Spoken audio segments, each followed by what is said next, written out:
আওয়ামী লীগের হাইকমান্ডের নির্দেশেই মেয়র নির্বাচনে নেমেছেন বলে দাবি করেছেন নারায়ণগঞ্জের সাবেক সংসদ সদস্য শামীম ওসমান। এখনও আনুষ্ঠানিকভাবে কিছু জানা না গেলেও তার দাবি, তিনি যা কিছু করেন তা দলীয় হাইকমান্ড বা শেখ হাসিনার নির্দেশেই করেন। মনীষা রিপোর্ট। একটি টিভি চ্যানেলের অনুষ্ঠানের অতিথি হয়ে বসেছেন নারায়ণগঞ্জের সাবেক সংসদ সদস্য শামীম ওসমান। এখানে যারা প্রশ্নকারী হিসেবে উপস্থিত হয়েছেন সকলেই সাবেক এই এমপির পোষ্য।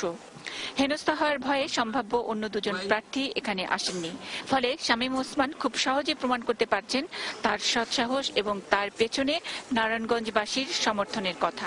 আপনি যেটা মনে করছেন, দেখেন আজকে এখানে একটা অনুষ্ঠান হচ্ছে 21 টিভি, আপনি নিজেই দেখেছেন।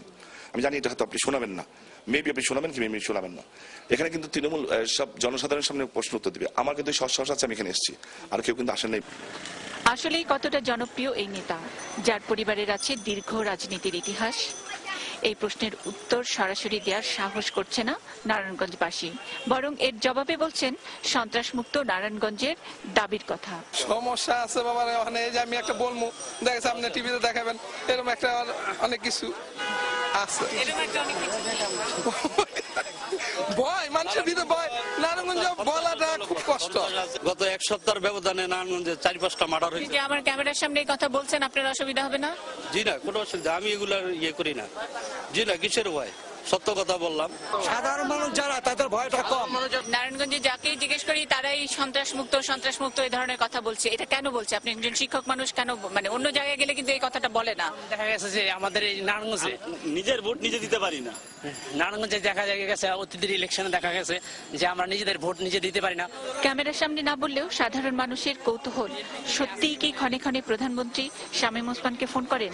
সত্যি স্থানীয় সরকার প্রতিমন্ত্রী বা তার সহযোগীরা নির্ধারণ করবেন কে হবেন নারায়ণগঞ্জের নগরপিতা? তবে যে ধরনের প্রচারণা চলছে নারায়ণগঞ্জে, সাধারণ মানুষের এই জিজ্ঞাসার কোনো উত্তর মেলেনি।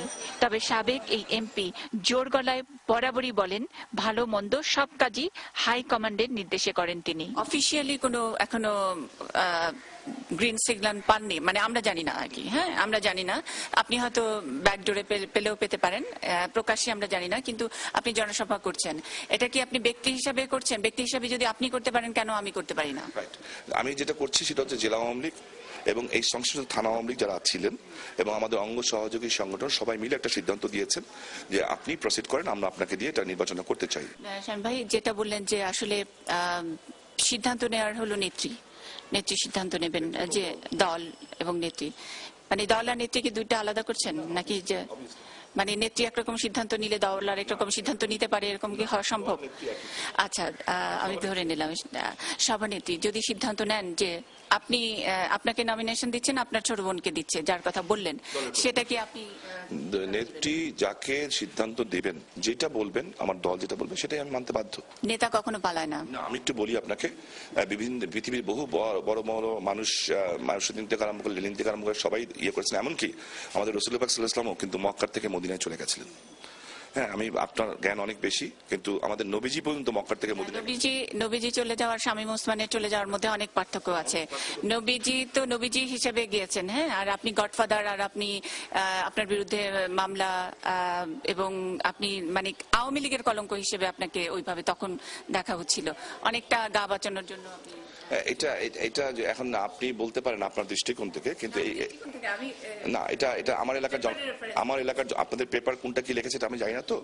তো যদি ওইভাবেই হতো, তাহলে আমি যখন দেশে ফিরলাম 6 বছর পরে, নারায়ণগঞ্জ ইতিহাসের সবচেয়ে বড় সমাবেশ হতো না।